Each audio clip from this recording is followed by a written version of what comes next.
आज जिस टीवी के बारे में बात करने वाले हैं ये एक लोएड का 32 इंच का एलईडी टीवी है।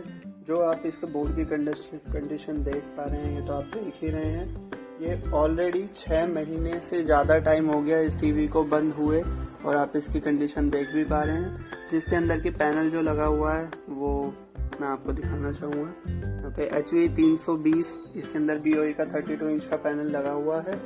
बाकी अभी हमें इसको वॉश करना पड़ेगा, इसके साथ बहुत सारी चीज़ें करनी पड़ेंगी और उसके बाद ये चलता है कि नहीं चलता है, इसके लिए आप हमें सब्सक्राइब कीजिए और पार्ट 2 के लिए वेट कीजिए।